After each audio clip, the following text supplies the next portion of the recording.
It's time for Paleo Radio, only on Secular Media Network.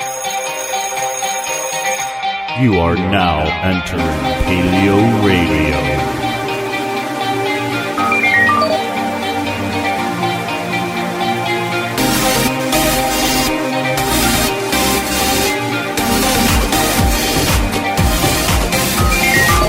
Welcome to Paleo Radio with your hosts Jeremiah Bannister and Joe Elder. Good afternoon, everybody.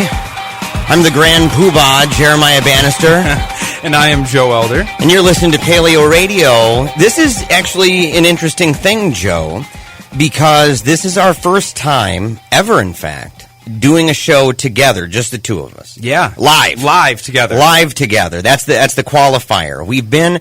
I was talking to Darren, the station manager here at WPRR. I was talking to him right before the show, and I was trying to think if there was ever even a time where I had been on a microphone at the same time as you, even on Southpaws, when you were with Southpaws. Only maybe on a phone call. I think, right. I'm not even sure. I think the one time I was here, I don't know if you were here.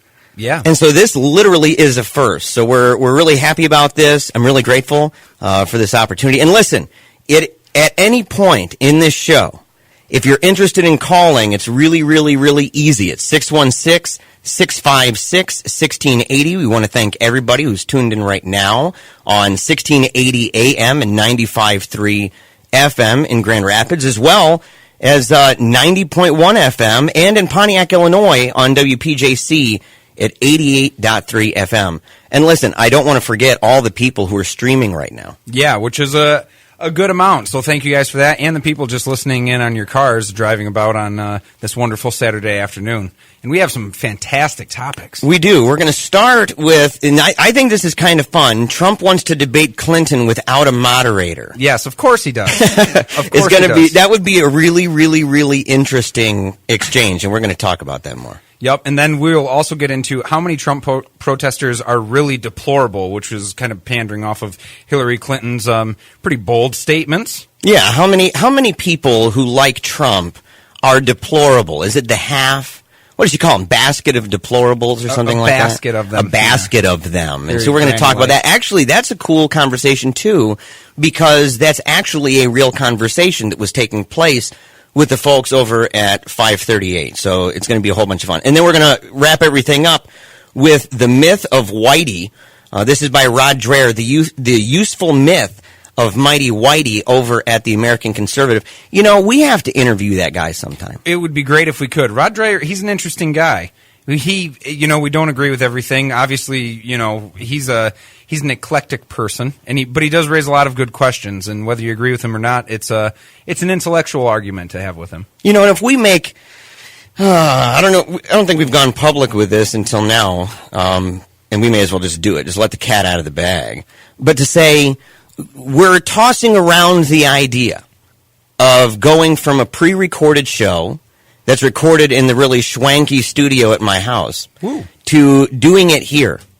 And that way it would be live, it would be on AM/FM radio, and we would be able to have interviews. In fact, there's a possibility even, we've tossed this around, of seeing if we could extend the amount of time that we're on. So instead of 1 hour on air every single week, we'd be on for 2 hours. Yeah, if we go live, which is something that I think we really should do. And if you guys like that format or you have an opinion on it, let us know. You can email us or just send a message to us on Facebook.com at paleoradio.com, or there's multiple different ways you can send it. Tweet it to us, but we basically want your feedback on what you guys think. If it's a live 2-hour show, there's definitely more time to have different topics. We can go deeper into certain topics, or we can just kind of hit whatever somebody wants to talk about when they call in. So there's a lot of different options out there. It seems to be the number one complaint is that there's just not enough of us. Yeah. And that's an okay complaint to have. I'm perfectly okay with that. When people are like, listen, yeah, we'll allow that.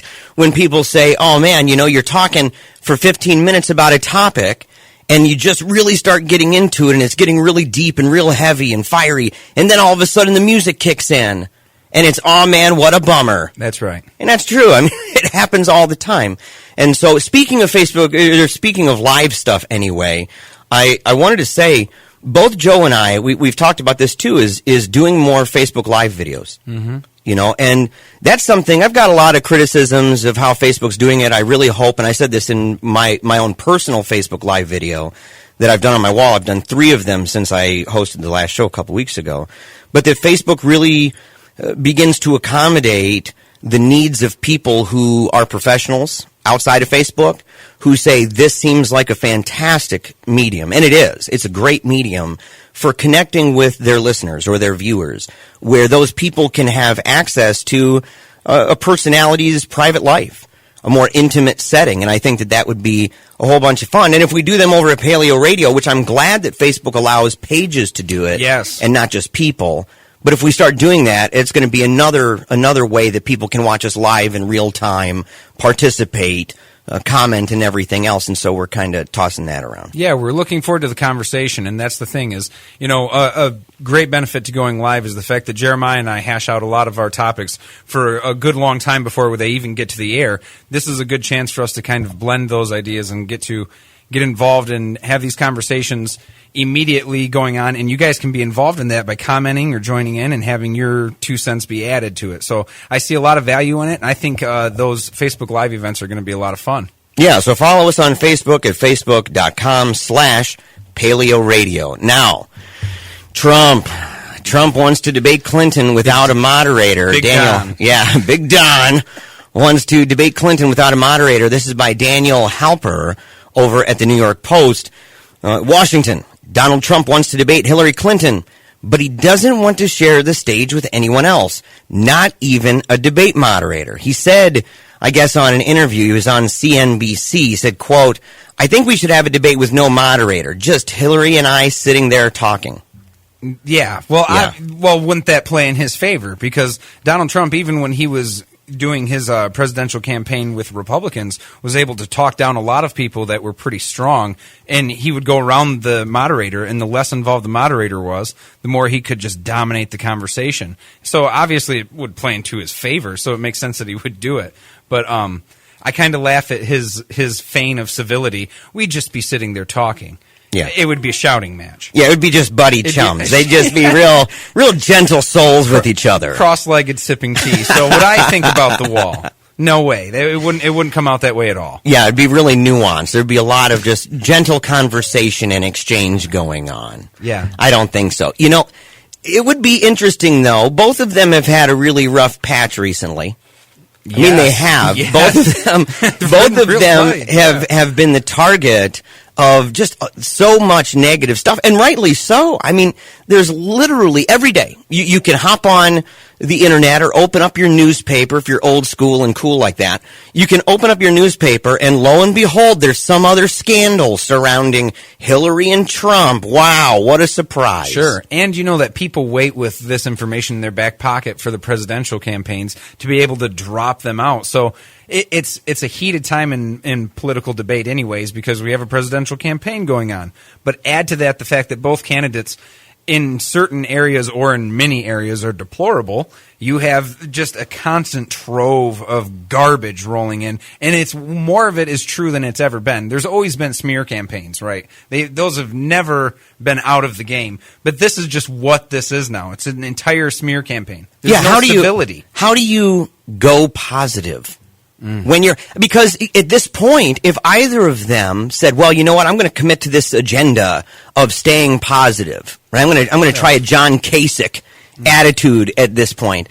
Everybody would be laughing at them. They'd be like, you people are the most despicable, deplorable candidates in all of our lifetimes.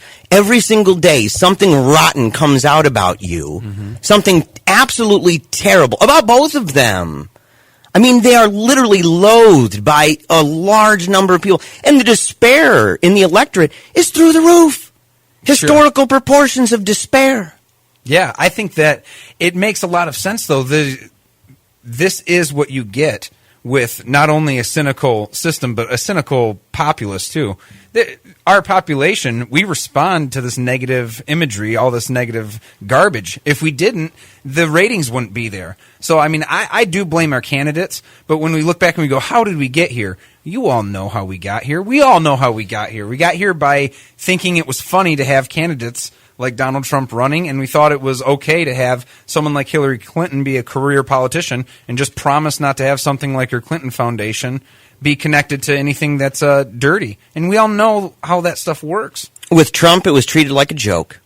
In fact, there were people on my Twitter feed I was going back and forth with where they were saying, well, we all treated this like a joke. So, same thing with 538 in the article we're going to talk about. Yeah. They didn't take it seriously. You can attest to this. I said from day one when he went down that escalator and he waved at people, I said, this is a serious campaign. Yeah. This guy is going to be serious about it. He brought an You escalator need to watch him. He's going to win this. And everybody, oh, no, he's not. Well, you were wrong, people.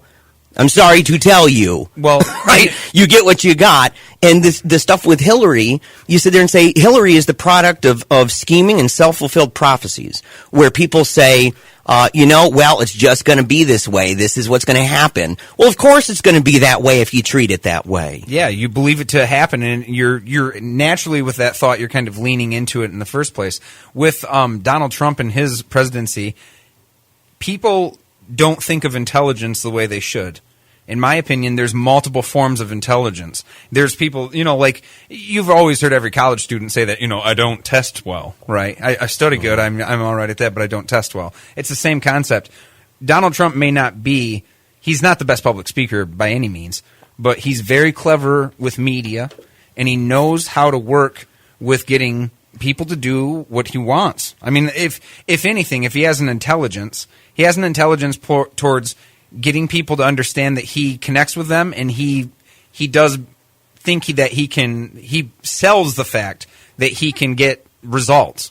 Now, if he can or not is yet to be seen on anything, even his businesses. But he's very good at selling that he can get the results. And I think he walked into, basically, he didn't create the mess that he came out of, but he definitely couldn't have come up if it wasn't a mess in the first place. He's pretty savvy with narrative dominance. Yeah. He's pretty savvy with that. I mean, he overextends himself at times. He's had a thing going here with that whole hinting at Hillary's health thing, and you're seeing all of these things just pile on day after day after day with it. But then he overextends himself and says, "Oh, I'm gonna go ahead and release all of my medical details," and then he pulls back.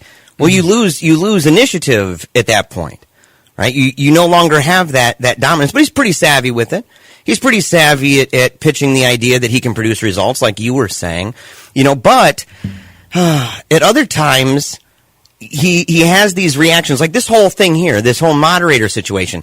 I'm convinced, I agree with Daniel Halper over at New York Post, that this is a reaction to the backlash from Matt Lauer's interview, his town hall that he did. Sure. Where he grilled Hillary, rightly so in my opinion. It's a big topic over the email thing. And he should have, yeah. And he should have. It was a big issue. And you've got, of course, people talking about her health, but Lauer didn't go into that.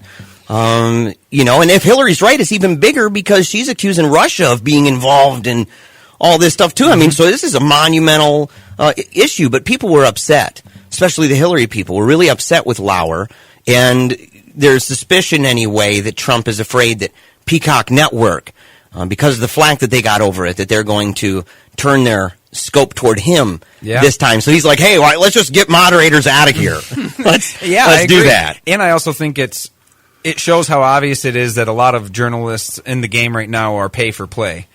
It's pay for access. If you want to get access to somebody, you have to put in money for it, or you won't get it anymore. Or if you don't play the game of going over all of the, I believe in most cases, all of the preconditions and all of the arguments that you can and can't hit in the first place, if you don't play that ball game, you don't even get the interview.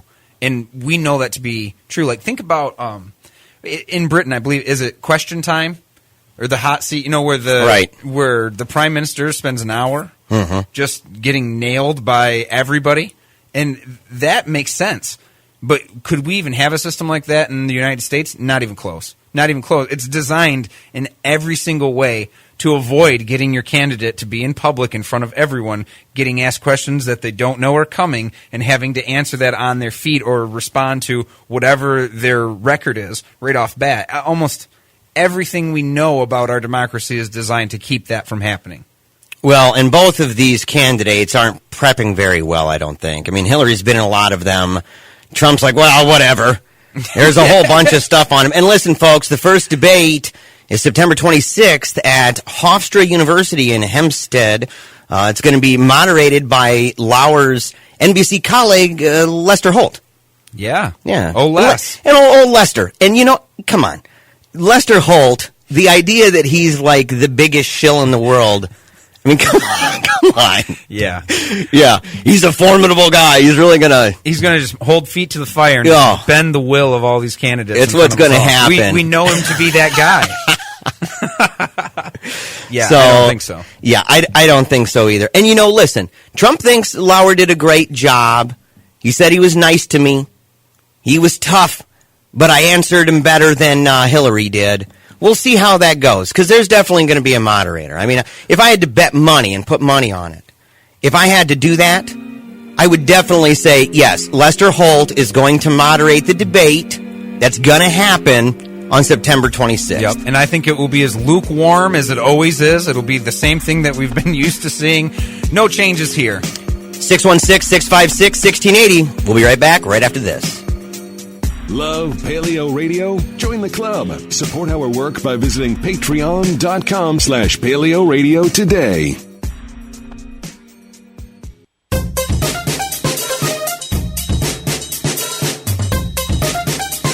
Back to Eagle and Dragon.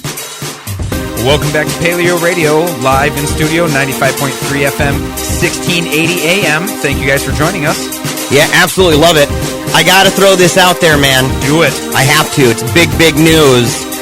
My man, Dave Rubin, we've never met, but I love him. Yeah, good guy. And I have to believe in my heart that he loves me back. But I always retweet him. I love his stuff. All right, I watch most of his interviews. They're controversial. They're edgy. I think that he stomachs a great deal. And I applaud him for it. Because there's times where he's interviewing somebody and you can kind of tell it's almost like, man, this person's a little too over the edge for me. And he's a moderate kind of guy, but he's friendly with people in the alt-right. He at least provides a platform where he interviews people from very controversial edges of the universe there on social media and on YouTube and everything else. But last night, I was watching his interview with Chris Ray Gunn about Gamergate and the regressive left. Those are popular things talked about on the Rubin Report. In fact, I think that Dave Rubin is one of the people responsible, maybe the person responsible for the term the regressive left. But he's kind of found himself in this bubble. Well, I'm watching this interview, and he brings up right in the middle of this interview, it's a young guy, Chris Ray Gunn is young, and he's into video games, right? He's a big gamer, and he says that he began with the NES. And so Rubin drops the old bomb and says, so what's the code for 30 guys on Contra? And he totally drops it on him. And if you took all the different answers that Chris Gunn gave and you kind of put them together and ordered them, he would have had the answer. But they were all kind of buying. He's like, BA, select start. And it's like, well, that's part of it. And so I tweeted him out and I was like, what? I'm like, he actually dropped that bomb on him. Well, he quote tweeted me about it. So I woke up this morning and I had all these notifications and I'm like, wow, I've hit big time. What's this all about? And here it's that. But I thought it was so funny because Dave said, somebody asked him, they're like, well, now we know, Dave, that you're a cheater. We know that the only way you can beat Contra is with the cheat code. And Dave said that he beat it one time without it, but it's almost impossible to do. Yeah. It just was like almost impossible. I'm like, I beat that thing with one guy. Yeah. Dave. Contra's beatable. It definitely is. It's definitely beatable. But you know what? Hey, if you beat it without using the code, that's really awesome. You're actually, you are a proven champion. You're a stout gamer. Of Contra. That's great. Oh. All right, 538.com. Really interesting news sources. I didn't really know a whole lot about them until you started sharing these with me, but I really like this website. There's a lot of differing opinions on there. But they broke down Hillary Clinton's explanation of the Trump supporters being deplorable, and they actually broke it down and got into some really interesting graphs and data. And this is a 538 chat amongst some of their senior writers. And we're just going to dive into it right now, but really good stuff. This is Micah Cohen, who's the politics editor. He says, today's question for your consideration is Hillary Clinton's comment that half of Donald Trump's supporters fall into a basket of deplorables, of racist, sexist, and homophobes and xenophobes, is that accurate? Trump is currently earning about 40% of the national polls, so half of that is about 20% of the electorate, 1/5. A lot of people are focusing on that number. But before we dive into the data, let's talk about the reactions to the comment. One thing that stood out to me about the press coverage of her comments, and I'm far from the first person to say this, is much of the media seemed to be bending over backward to focus on her comment as a gaffe of some sort rather than considering content of what she said. Jeremiah, do you think she is a gaffe, or do you think she meant it, or just kind of an offhanded comment? Well, she's standing by it. For sure. She's standing by it. Honestly, she could have done better than the generalization of saying half.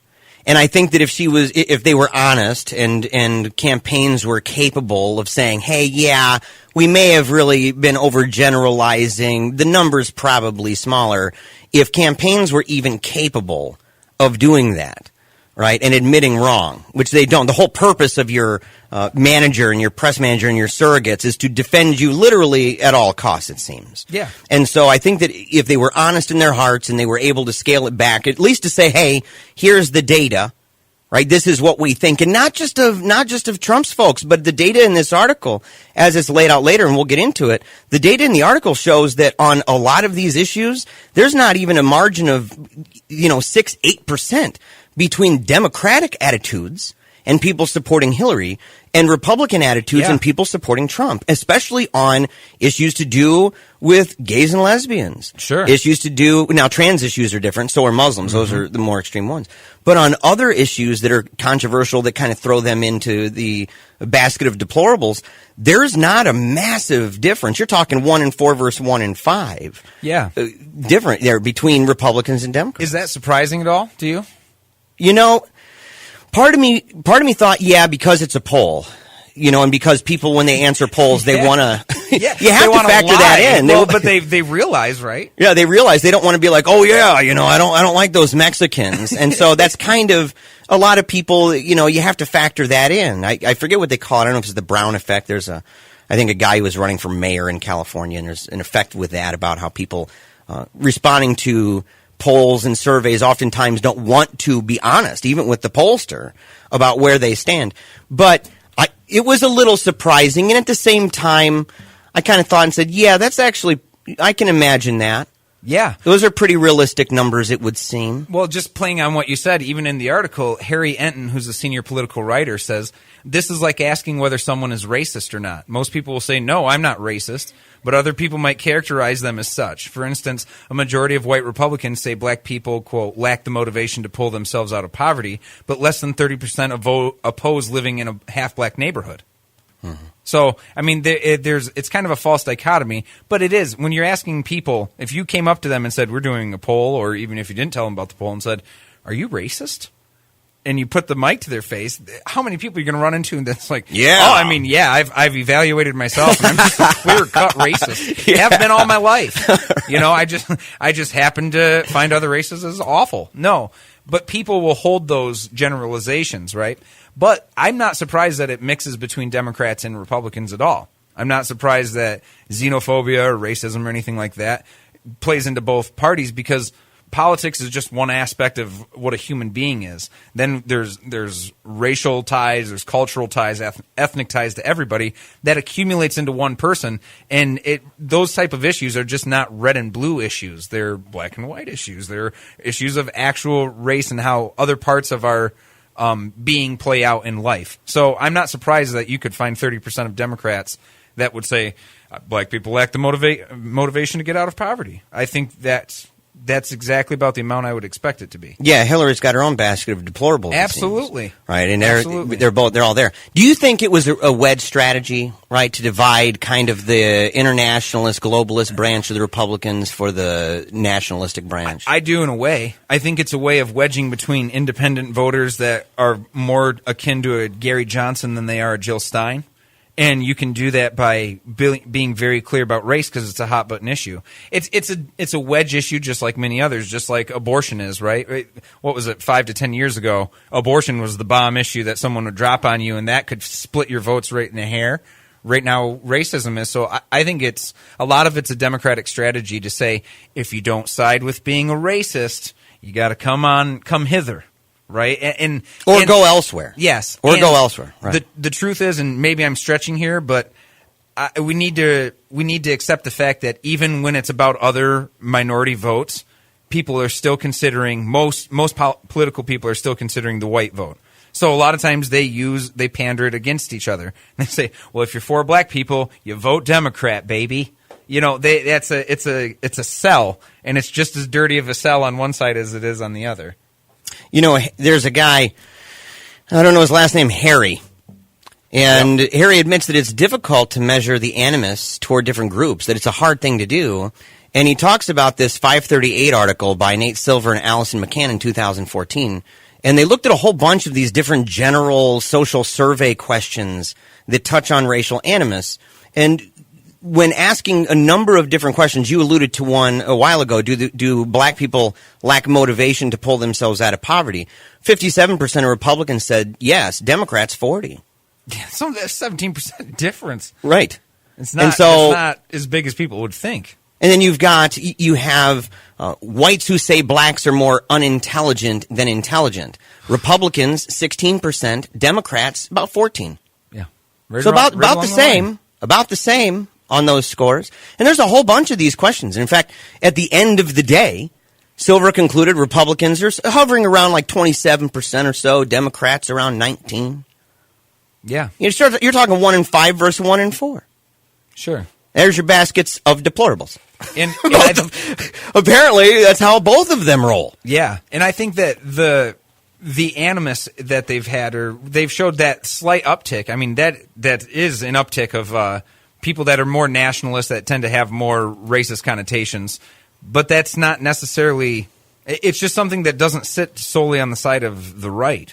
That's why people want to make the race issue an easy issue to understand, so they'll go in and they'll say, well, if you're on the left, you're pro, and if you're on the right, you basically are a racist. And it makes it easy to say, those are the enemies, we're the good guys, this is really easy to define, and that's how this works. And I believe it's human nature to do that with almost anything, but liberals are not opposite that. They're involved in the same exact game of, if every problem we've had really derives from Republicans and Republican ideals. And racism would die if the Republican Party did. I mean, that's ludicrous. You got to feel kind of bad for the Hillary campaign because they advance these narratives, and these narratives end up kind of backfiring. I mean, this is a decent narrative to have for her, that she could advance.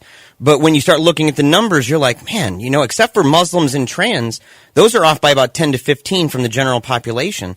But, the general population on categories to do with trans people, gays and lesbians, feminists, there's not a huge, massive difference between Republicans and Democrats in the general population. No, but if you can get people to think that there's a major difference between the parties and who their allies are and who they stay with, then that's actually more valuable in getting a vote than the actual evidence. Which is sad to say, and again, I honestly blame our society for that. How in the world can our society have access to the information and just not care about it? That has more to do with all of us getting manipulated than almost anything else. Is just our inherent nature to just buy the farm when we're told certain things. So a lot of people, if you ask them, will say Democrats fight for minorities and Republicans don't. And in a lot of cases, there's examples state by state where you've seen Republicans put in different legislature, but it's not like Democrats are saving the day. I'd encourage people, go check it out. How many of Trump's supporters really are deplorable? You can find that at 538. And go down and just kind of scroll down a little way. There's some infographics there. Research done by Jason McDaniel and Sean McElwee of Western Political Science Association. I think those are telling, and I think that some of those are kind of sort of encouraging, in fact. This election can get people really down about their neighbors, right? Yeah. About the country. And it will still get you down, but it's at least kind of a silver lining. Yeah. It's not the worst. It's not the worst, most angry storm cloud you've ever seen in your life. And if you disagree, you can always send a message to us at paleoradioshow@gmail.com. That's right. And I would say too, it's not fantastic. but you can say it's not half of people that are deplorable, but 3 out of 10 on both sides. 30% of people hold views like that. I mean, that's scary. That's the thing we should be focused on is don't look at it like a Republican-Democrat issue. Look at it as just a race issue and what we need to solve in those. Up next is presidential losers and where their money goes after they get out of the campaign. Interesting stuff. Stick around.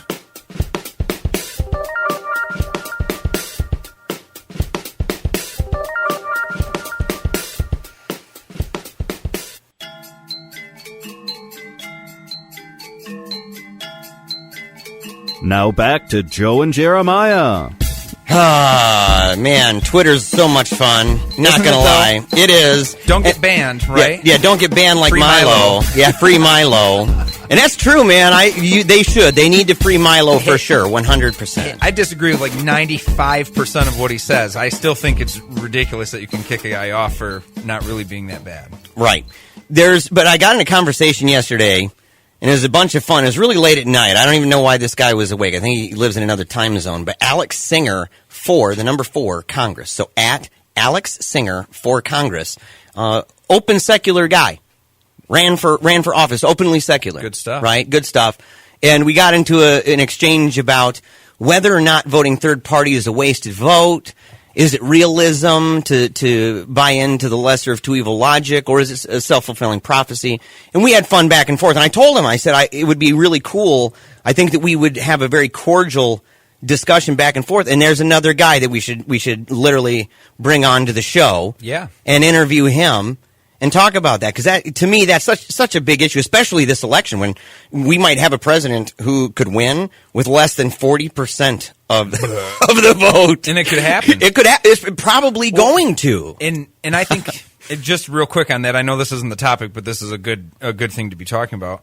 I think the real problem is that people don't look past their nose in the sense of they think about this election only. But if only this election, and they've already didn't qualify, the news came out, but if we could have only had 15% for a third-party candidate to get another one in the presidential debate, just having that consistent 15% would develop over time if that happens once or twice. It's got to happen first, though. And once it does, that can roll into actually getting third parties or other influences to be on the stage. It won't happen in one election cycle, though. So people that are thinking the miracle is going to come, they're thinking Hail Mary with 1 second left in the game.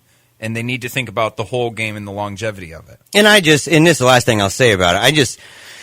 I don't take very seriously the arguments that say things like, well, the work hasn't been done yet. I know Bernie Sanders did that. And he's like, well, the day after we can get working on this thing. And so I asked Alex, a little facetiously, I admitted it was facetious because I already knew the answer. But I said, so have you been working with the Green Party very steadily for a while now, or are you going to begin on November 9th? Yes. That was my question. And the answer, of course, was, I never have and I won't. And I'm like, well, of course. So this is now. So this is what it is. This is what it is. But it would be a really fun exchange. And I didn't mean to diverge for too long, but it was definitely worth following. Yeah, definitely. All right. What presidential losers do with millions in unspent campaign cash. This is by Alex Doherty in the Miami Herald. I had no idea about a lot of this stuff. I didn't either. This is some really interesting stuff. So it starts off with, it's the money raised by candidates such as Senator Bernie Sanders of Vermont Independent and Ted Cruz of Texas, who did not win their party nominations and left behind what they had when they dropped out. So what happens to that money? Can the candidate use it to buy a beach house? That was a nice little jab. Yeah. For those of you who look that up, please. Give it to Hillary Clinton or Donald Trump, or use it for another campaign themselves. Quote, my suspicion is that some of them are sitting on the money. This was Larry Noble, the former chief counsel for the Federal Election Commission and general counsel for the Campaign Legal Center. Any presidential loser with money left in the bank can use it for a future bid or office, donate it to charity or political parties, or contribute to another candidate. So they can contribute to other candidates as well. Right. So there's things that they can do with this. And, yeah, can they use it to buy a beach house? Again, I would encourage everybody, go check that out. Find out what is kind of meant by that subtle jab. Yes, and the interesting thing, and this is what I love about this article, is it gets into the meat and potatoes of it, and it gives you the deets.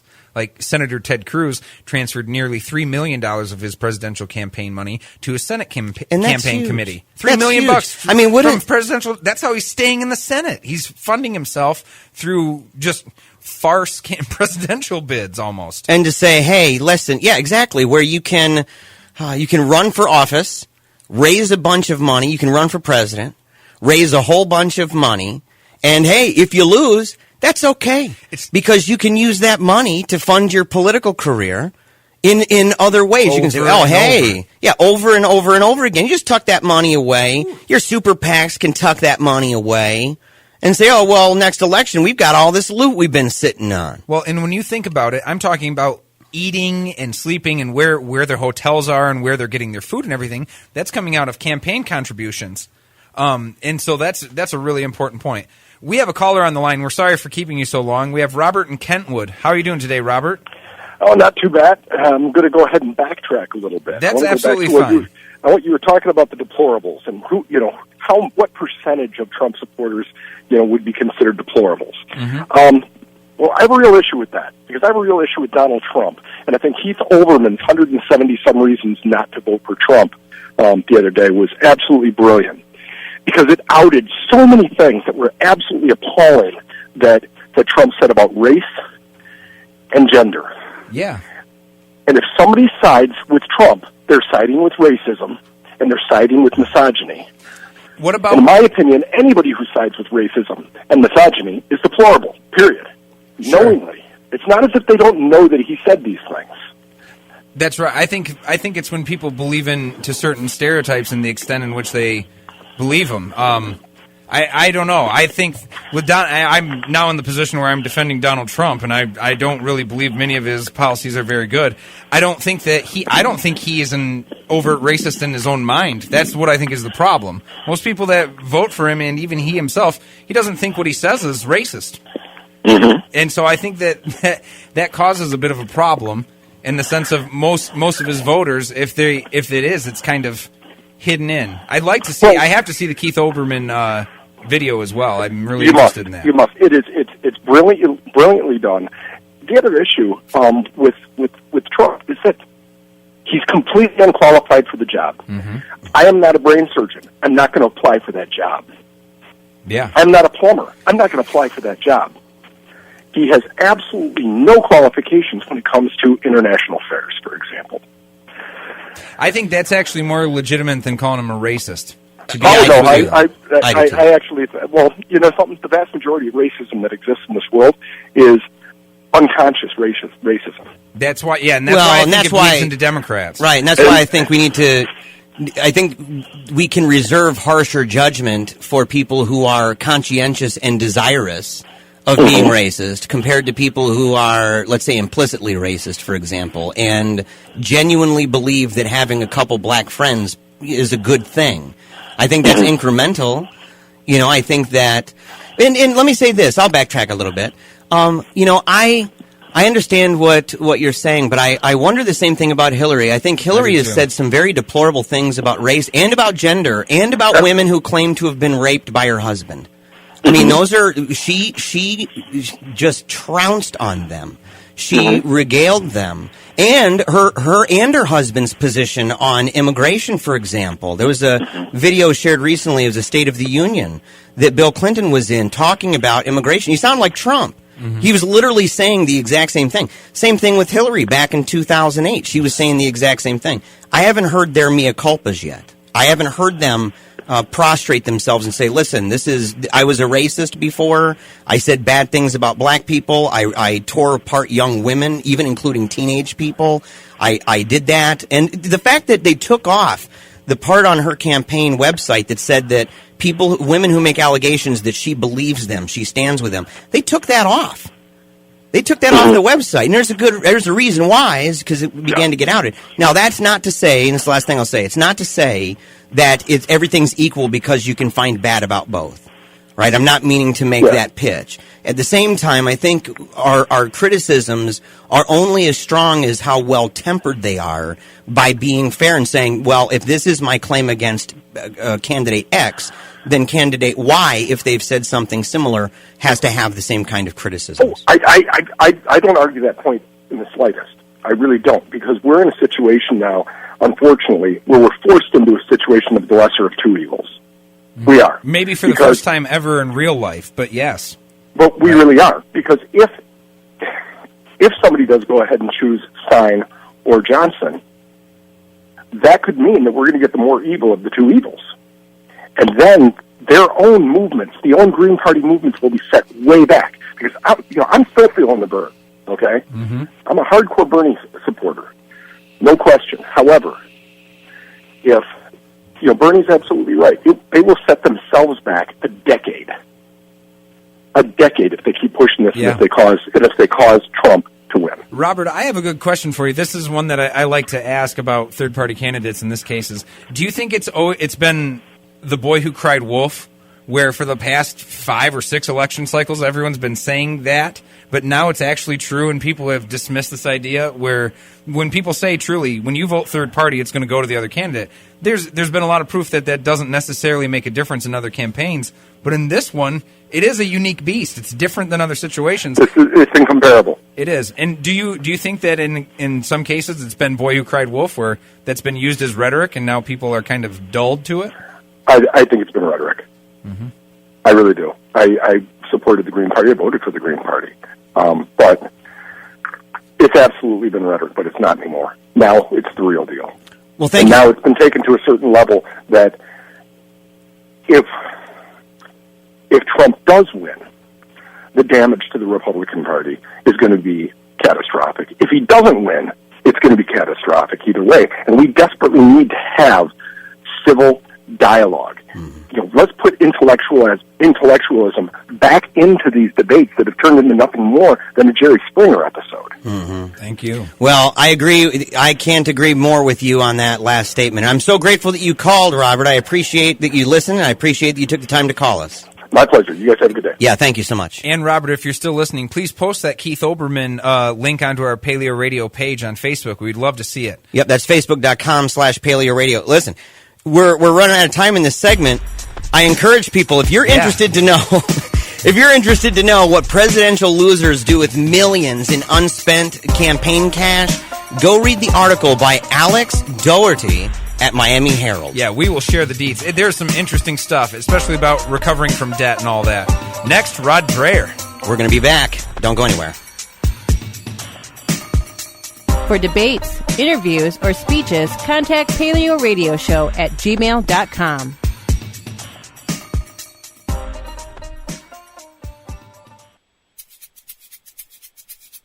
You love to hate 'em, you hate to love 'em. You just can't get enough of 'em, you sick freaks. Paleo Radio's on the air. Welcome back to Paleo Radio, live in studio, 95.3 FM, 1680 AM. And again, you guys can call in, 616-656-1680. I gotta say, we mentioned earlier on in the show that we're really pushing hard. We're giving our darndest to get a live show during a primo portion of the week that would extend it, actually, an extra hour. And our last segment is just a classic example of why that's necessary. Exactly. Because we didn't get through even a third of those. There's literally so much stuff in there about what presidential candidates can do with that large mound of money bags that they get when they're campaigning. But we're going to talk now about an article, and we love this guy, Rod Dreher. He's my favorite conservative writer because I think that he represents a kind of conservatism that I hope wins the day. Right? You're going through this major paradigm shift within conservatism, and so we're going to talk about this, the useful myth of Mighty-Whitey. But before we do that, let's go to the phones real quickly. Yep, we've got Chris from GR calling. How are you doing, Chris? Hi, I'm really good today. Oh, this is so exciting. Yeah. I want you guys to be live like 2 hours every weekend so that I don't crack up. Man, that's the plan. You need it. Yeah. I was thinking, though, like when I was young and I was like grooming for our political system, we had all these exciting elections, and then when it was my age to vote, it was boring. Yeah. It's almost like the drinking age for some people, right? They're so excited, and you're like, this was it, huh? Well, I guess I'm over it. Oh, so true. And then this is, like, I think the most exciting election. I know it's horrible, but it's really exciting. And then, after 4 years is over, I hope we don't hit boring again. Yeah. Chris, do you see any positives of this election? I mean, silver lining type stuff? I think it's, what I'm kind of like a little bit miffed about is that these two people from like upper class are able to turn all of us against each other. Yeah. That seems kind of a little bit, confusing to me.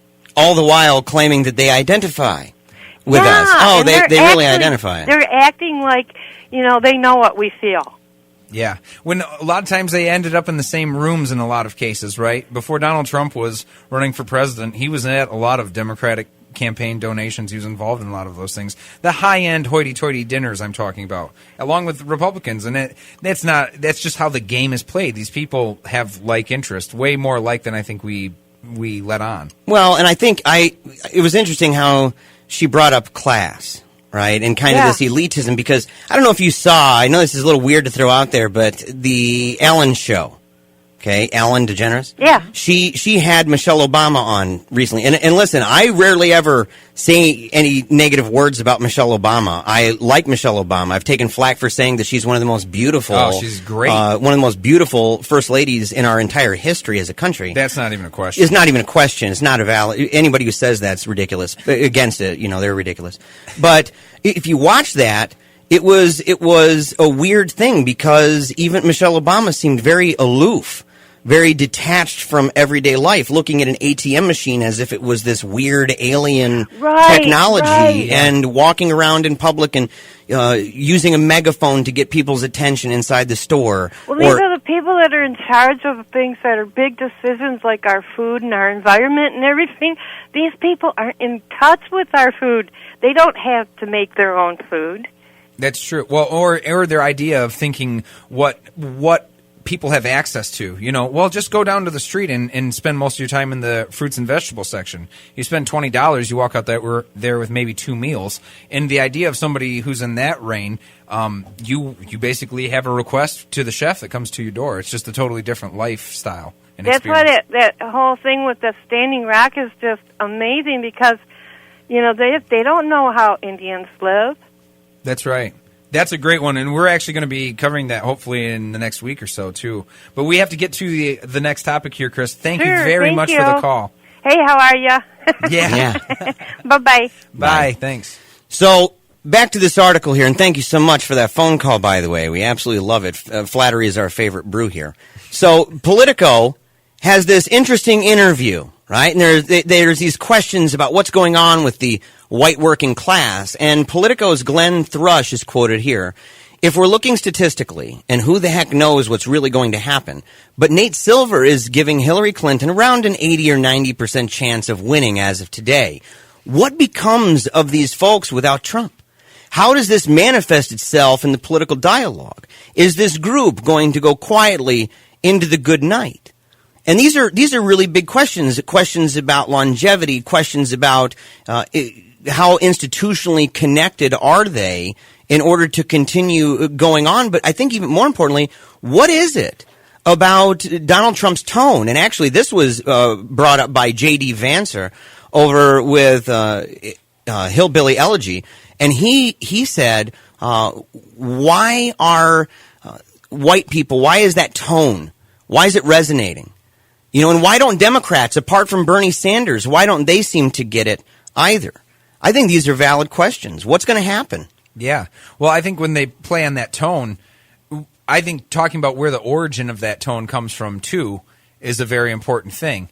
And, it depends on – we only have 6 minutes left here, so we can't go way back into it. But the working class, white working class people – are dealing with a very unique problem that they otherwise have never had to deal with before. Minorities have been dealing with it for a long time, but this is a new era for us where we're in competition with everybody.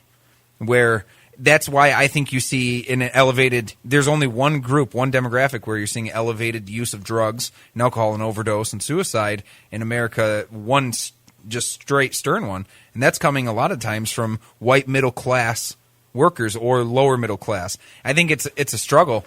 I don't know what's going to happen with that group after this election, but Donald Trump didn't create it. When people act like he's gasoline on a fire. It's actually he's just a match, and the gasoline's been laid all over the place. It's always been there. It's just sitting there waiting.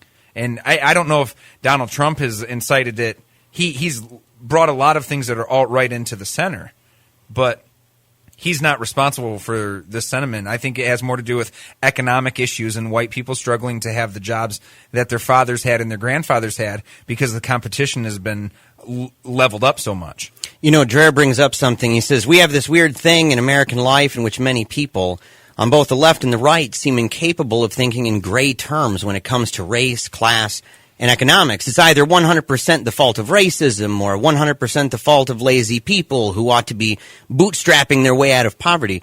Why can't both be true to some extent? That there really are structural and historical barriers to blacks and poor whites rising, but that individual initiative and individual moral choices for both blacks and whites really do matter as well. Yeah. That's a tough pill to swallow. It is, but I think it's because we get sold a different story. White people are always millionaires in waiting. Black people are destined to be in poverty. Those are two different pills that we're told to swallow from society. Like, I think that the best caste system to ever be created is the one that people live in which they don't believe it's a caste system. It exists without them having to think about it. It's just the way things are. And I think we have a pretty almost absolute American caste system. It's just something that people don't want to say because it makes us sound like we're a third world. But we do. And I think that that's a big portion of how we look at things, because black people are told, and they do have a lot of hurdles that are there that societally that other people don't have. A lot of them are told that's a great scapegoat. I mean, when we're talking about tough pill to swallow, there's your scapegoat. It's right there. You can use that for anything if you'd like. White people also have, it's a different story where they say, yes, I'm in poverty now, but I'm very close to working up the ladder. I can do this. And they're sold this, you can live your dream, your special sort of sell. I think we look at the same problem a different way just because of what we're being told from the top down. You know, Dreher, he says this, there's a couple quotes, and I encourage people, go check it out. The myth of, what is it here? It's the useful myth of Mighty-Whitey. Rod Dreher over at the American Conservative. And we're running out of time, and so I'm going to go ahead and just quote the final portion here. He says, don't get me wrong. I have a strong aversion to political organizing around race and tribe, given the history of white supremacy and power in this country, and the heady power that comes with a mob mentality. But the identity politics embraced and proclaimed by the left validates political organizing around race and tribe. And the way liberal and progressive elites tend to demonize everyone to their right and attempt to dispossess them may compel whites to organize that way simply as a matter of self-protection. Man, and just to give another real quick one, Dan McCarthy says, race, like religion, is a real factor in how people vote. Its relevance to elite politics, however, is less clear. Something else has to account for why the establishment in both parties almost uniformly favor one approach to war, trade, immigration, while outsider candidates as dissimilar as Buchanan, Nader, Paul, and Trump, and even Bernie Sanders depart from the consensus. So there's other things at play, is basically what he's saying. A lot to think about, but we're totally out of time. And it's the hugest bummer. We need 2 hours. No doubt about it. Yes. Hey, write Paleo Radio, write Public Reality Radio, or tweet us. We love hearing from you guys. We love the candor. We love the conversation. Make sure to write a review on iTunes as well as on Spreaker. You can find us at Spreaker.com/Paleo Radio Show. And we will update you with any format changes that we hopefully will have coming up soon. Thank you guys so much for listening. We'll see you next week. You've been listening to Paleo Radio, exclusively with Secular Media Group.